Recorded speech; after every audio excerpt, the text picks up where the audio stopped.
Good day to everyone from my part of the world. And this garden review is going to be July garden review. And usually July is a very hectic month. It is going to be very interesting because I have lots of interesting things to share. First of all, starting from my front yard, which I never showed before, or just wasn't willing to do that. So as you can see, we are having renovation undergoing in this part of our house. So we never thought about that as the way of a decorative element. But this time we decided to renovate it completely. As you can see, there are some of the things that I included into it. I started planting roses because I want to introduce roses into my flower garden, and the front yard is the best place for all of the roses because, as you can see right now, this is early morning and the sun is shining and it's always lit by the sun. And also we worked out this patch of land. As you can see, that is the place where it's almost always in shade or in half shade, which is the best place for hostas and ferns. We're going to plant them in their ferns because it's never lit by the sun, and in here we're going to plant hostas and probably a certain variety of a tree that I was inspired by lately, and that is the place. Obviously it's a lot harder to cultivate this entire land because it used to be the front yard, and as the result, when we had swamps all around our house, we had to lay the bricks so that it could remain firm and you could walk, especially during thaw. And right now we are taking them away because we don't have the problem with floods in our front yard any longer. And as you can see, like, that is the procedure. So we have lots of bricks, we take them out, and it takes a very long time because it's very hard to do this. Also, this one was cultivated before. This patch, we decided to make it a flower bed initially. So it was cultivated approximately 2 years ago. That's why we have like some lilies in here that grow. We will remove some of them, so we will allocate everything else, trying like to create a beautiful landscape. And these are like tiny roses, and this is the rose, if I remember correctly, Eric Taberley, that I bought. Obviously we had lots of torrential rains, and as a result you do not see this gorgeous blossom, but that is the place for this rose. And another rose that I bought is called Lion's Rose.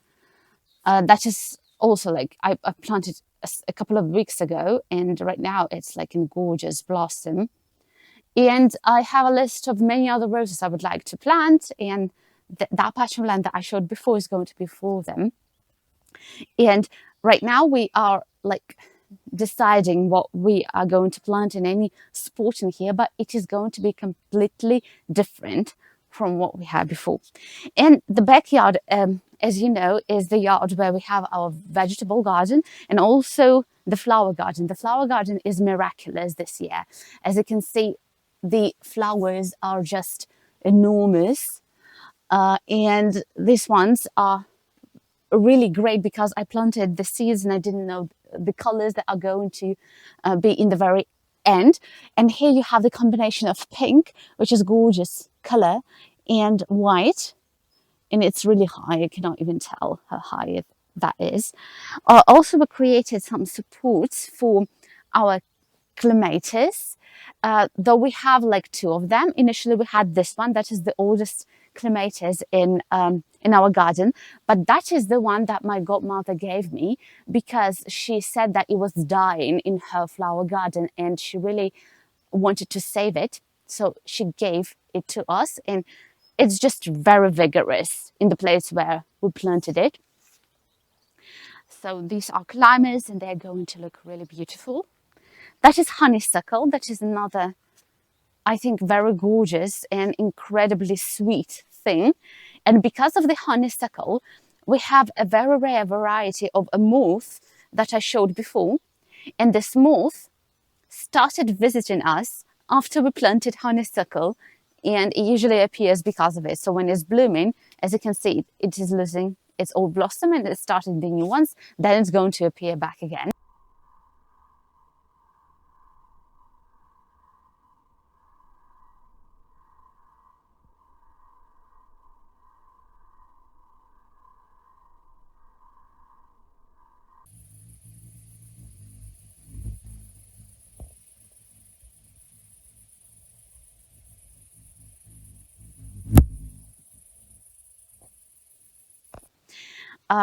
And here I bought the third variety of clematis because I wanted to make like this geometrical shape of the climbers.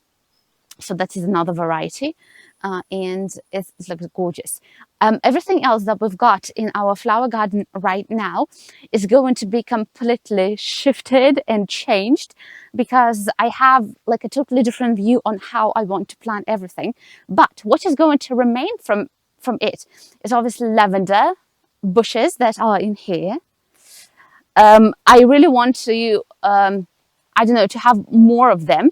But with every single year, they're growing bigger and bigger, and they attract lots of tiny bees, which are very scary at the moment. They attract lots of tiny bees, and that's just so lovely.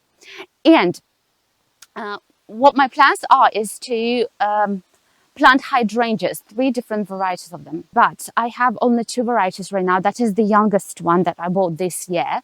And I planted it, so it's grown in the spot. Like the first initially, that was the first one. That is this hydrangea, that is the 2nd year old. And as you can see, there is so much blossom at the moment, so the flower heads are really big, but it is supposed to be a pink variety, but it doesn't show any pink at all. Maybe it will show this year, but last year it didn't show anything. So look, that's really big. I love this types of, obviously, you know, my one-time favorite and only time favorite hydrangea, but these ones I think are going to be like a massive change to the look of our flower garden as well. And that's almost it. There is another spot in our flower garden that is also going to be rearranged. Hopefully, that is the patch with lilies. We have a big lily blooming right now, and you know what? It is so, like, it smells incredible, especially in the evening. I cannot even tell how incredible that is, but I love these varieties of lilies because they're very big and the smell is incredible. You cannot get like the smell from ordinary lilies, and they are just really great. And that is all for our flower garden. I think that right now it's going to be really interesting to move to the vegetable garden to show the polytunnel and to show everything that is growing in the open. And let's go to the polytunnel. That is the most exciting part in every video. As you can see right now, everything surged into growth, and it's very hard to get through this whole mess and jungle. But the tomatoes start appearing, and as you can see, some of the varieties are just incredible. And I definitely picked some of the favorites that I'm going to plant for many years ahead. As usual, I'm planting the low varieties on the sides of the polytunnel, and they usually have lots of tomatoes on them. They are relatively small, but they are very incredible in conservation, in taste. So I use them for salads in most of the cases, and we have like a big row of them. These ones are high varieties. They are climbing higher and higher, and they grow all the time. Then I have this huge variety that's called bison. That's going to be dark red variety, and it's really big. Then moving on, I have a yellow variety, though I cannot show the color, but it's also really big. That's something I'm going to live for another year. That's called Dina in Russian. So it's a very good variety, and I can take my own seeds and plant them every year because it's not a hybrid, and that is the thing I love about such tomatoes. And here, that is craziness going on. These are cherry plants, and I didn't know that they grow such like I don't know, big tomato branches. I mean, like they're so strange, and the blossom is like they're very abundant in blossom. I have two different varieties. The small ones, I thought that they are going to be bigger, but I'm going to show like the biggest variant, like comparing to this one. So it's really small. And another one that's called like yellow fountain. It's obviously more beautiful comparing to the previous variety, but the taste, I mean, like in general, I don't like the taste. So in some cases, even smaller. So I'm not going to include them the next year, but they are very beautiful, especially for taking pictures. These are also low varieties, and I really loved it because it's like very abundant in tomatoes, and they start like getting pinkish sides very early. So it's just incredible.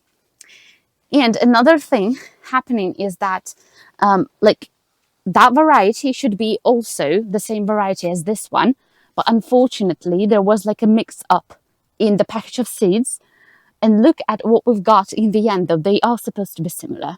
I don't know the name of it, but I really love this. So I don't know if the taste is going to be gorgeous. I'm going to leave it because it's also abundant in tomatoes. But it's not a very good year for melons. It's very small, but it's getting yellow, so I think that we're going to taste it soon enough.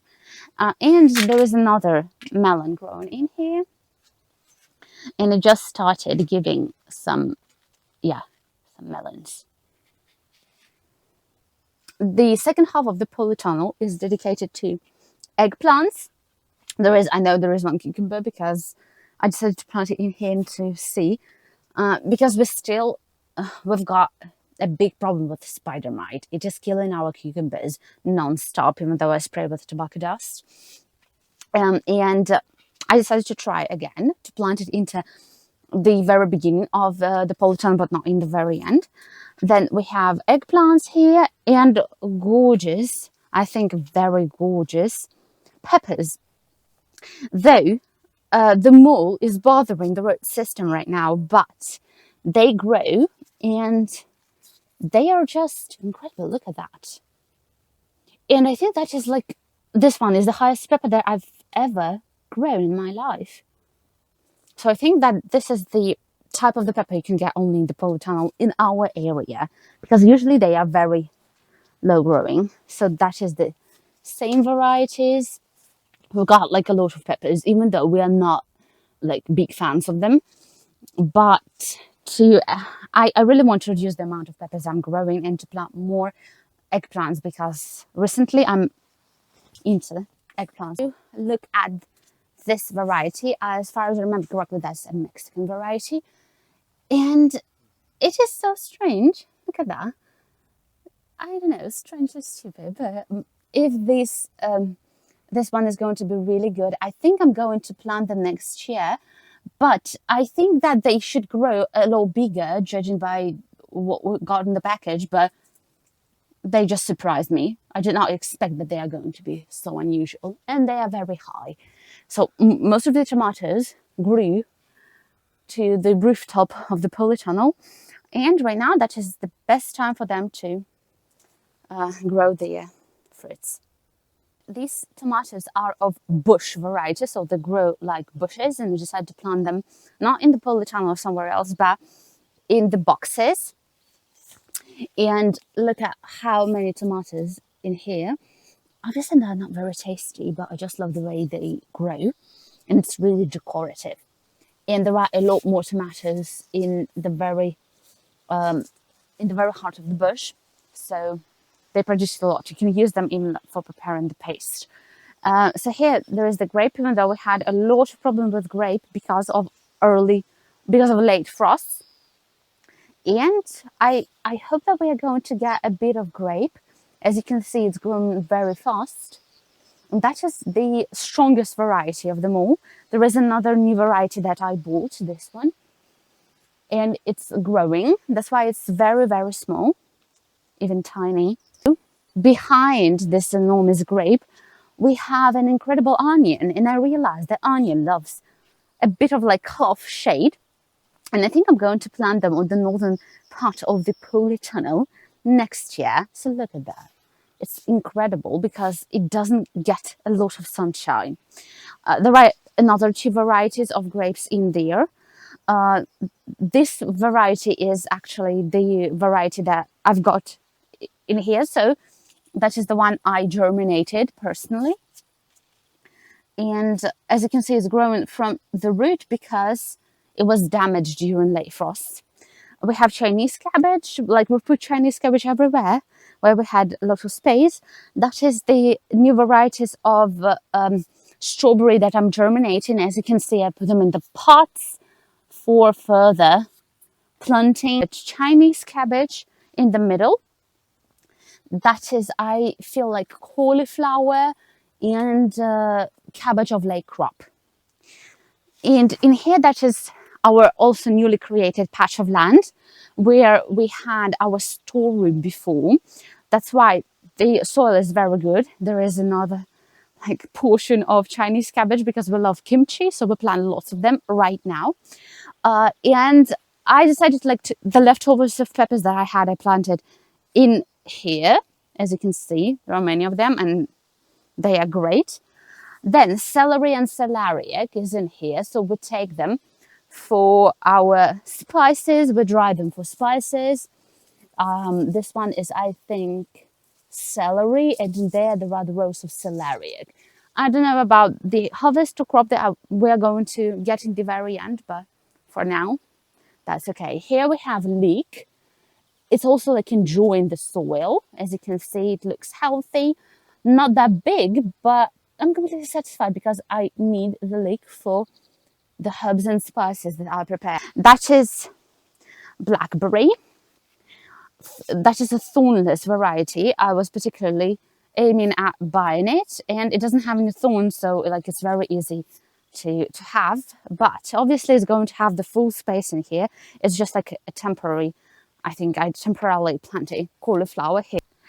As you remember, I've experimented with the grafted watermelons and I decided to plant them on the compost pile, but it turns out that the compost is in half shade. So as a result, we have only one watermelon, which is situated closer to the sunny spot and it's growing by leaps and bounds. I still have no idea how big or how heavy it's going to be, but it's the only thing that we've got from this huge pile, compost pile. Obviously, the plant is enjoying all of the nutrients that it is taking. So it surged immediately into growth after we planted them. But they do not form. Obviously, they form some of the small watermelons, but I don't know, they are rotten in the very end, so they do not get into growth, unfortunately. So right now we have only one watermelon from this pile. And on the other hand, we have this patch of land which is always lit by sunshine. We have one yellow watermelon in there.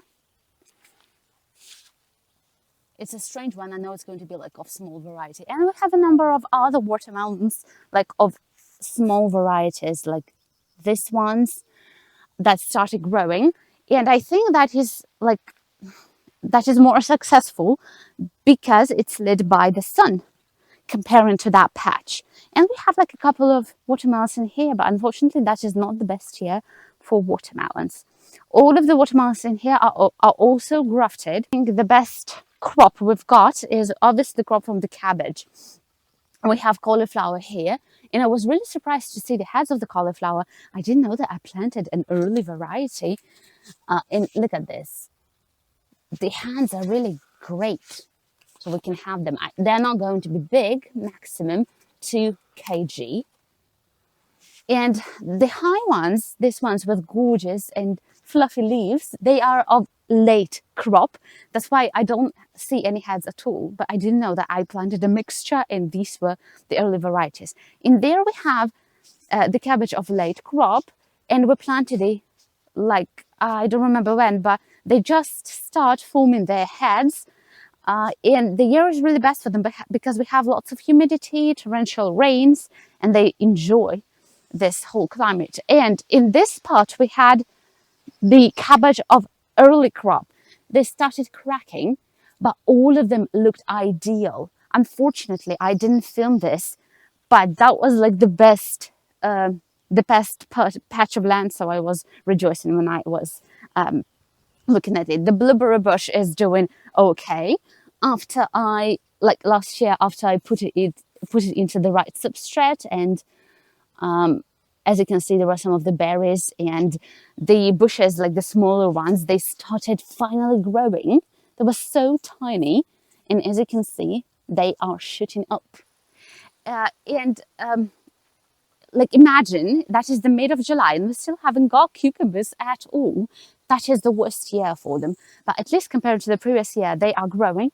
And if you pay attention, if you look at that, like they have lots of cucumbers in there. They're just like trying to grow. Yeah, this one's like the best one, as you can see.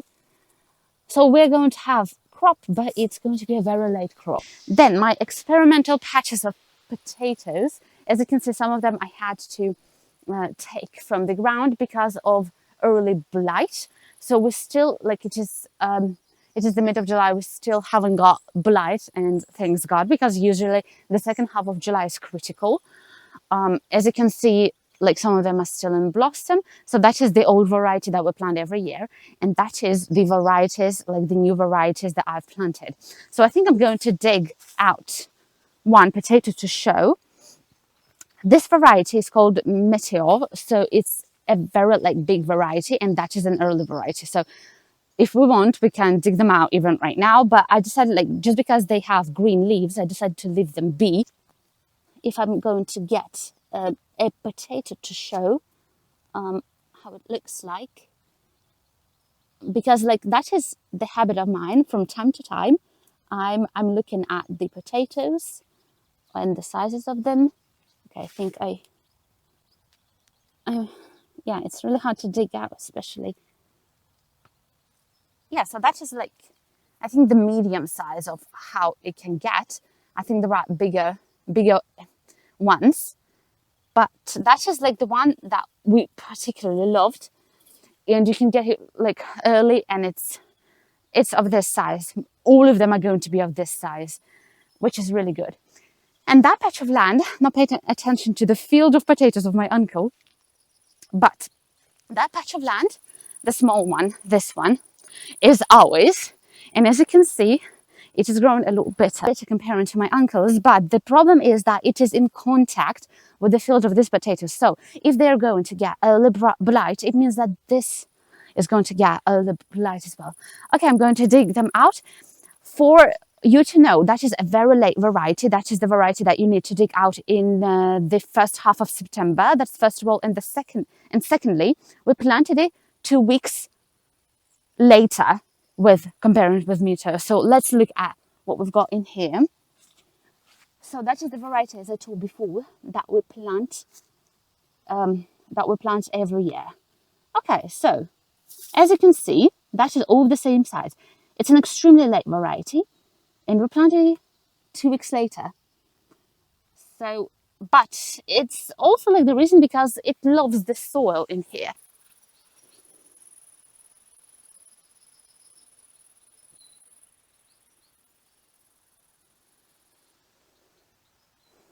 Broccoli is the biggest headache for us because it doesn't form this like gorgeous cabbage heads, broccoli heads.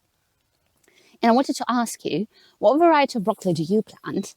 And which ones are like the best varieties? Because look at this. Is it like I cannot even say whether I can cut it and just like, freeze it the way I want it or to do anything with it. As you can see, the plants are vigorous. They're growing excessively and etc. But the heads, they are not the heads of broccoli. Comparing to the cauliflower is gorgeous, but broccoli is really awful. So if you got any recommendations on growing broccoli and the varieties of broccoli that is better to plant in especially Belarusian climate, then your suggestions are more than welcome. And moving on to the very end of our garden, as you can see, like we have strawberries that we are going to prolong.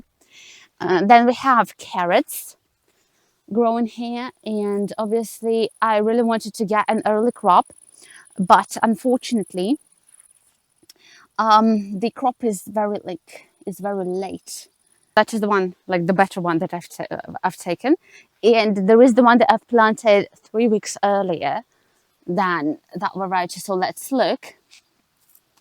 have a look. That's an early variety. Yeah, so there is the difference.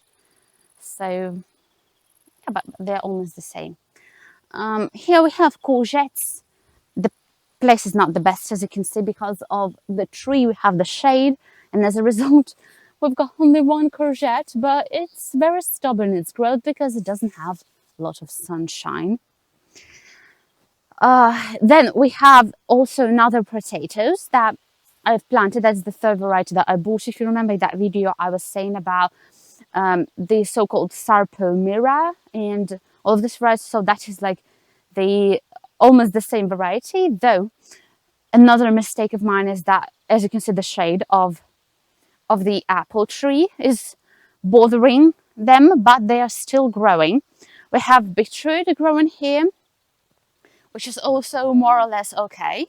It was suffering a lot in the first period of summer because of an excessive drought. Then we have corn. These are like different varieties of beans, like a mixture of, and the garlic that we are going to dig out, I think in a couple of days. So it is ready to be dig out, and that is something that we're going to do. The bulbs have got, like, they are of this size, which is totally okay. I thought that this year we're not going to have the pears because of that late frost that damaged everything, but as you can see, there are some pears and they are growing, and like on some of the branches we have lots of them. So that is the only fruit tree that we've got any fruits from this year. And the walnut, unfortunately, we don't have walnuts, like almost don't have walnuts, just some random ones, like on these branches. They're like very random, a couple of them, but we just don't have, because that was the tree that suffered a lot from the frost, because it started blooming and then the frost hit. And it's like a huge tree. I'm planning on cutting it this year. And then we have this patch of land where we decided to plant some of the bushes like black currant, red currant, and many other things. So it's also going to be very exciting in the future. And removing the branches of the walnut that are touching this. Actually, this bush was saved right from the very shade of the walnut tree. As you can see, it was like that damaged, but when we planted it in here, it started shooting up with healthy ones. So we are the savers. And that is like in, I don't know, the wilderness of what we have in our backyard. We decided that, like this year, we decided to cultivate it and to grow trees as well. You know that. So that is what we've got at the moment. That is the walnut. That one, a quick question for you. Please look at that and tell me, what is this? Like, how do you guess? Like, what can it be? Because it's like 100% not a hazelnut.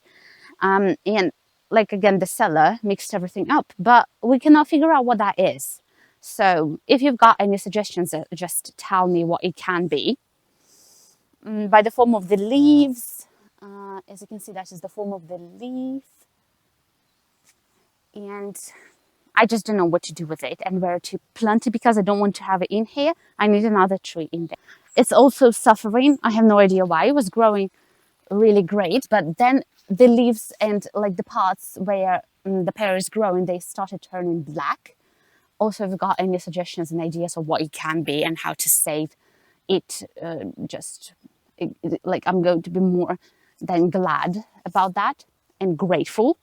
Then the graftings that we have, As you can see, that is a successful graft. It's growing, but it doesn't have enough sunshine because of how huge the tree is. We have another graft in there, and the most experimental grafted apple tree at the very end of our garden. So as you can see, there is like two grafts on this branch. This one is the biggest. That is the graft I made the previous year. So look at how high it is. That is actually the wild growth of this year. That is the second variety. I'm going to obviously remove it, but I need, in order to take some grafts as well. That is the third variety of this year. That is the fourth variety of the previous year, but it is just, I don't know, it's growing slowly comparing to that. And that is the fifth variety, that is the pear. I don't know what type of the apple tree is, but it takes everything I put in it, and everything is really successful. I still have like this branch left, so I think I'm going to graft again.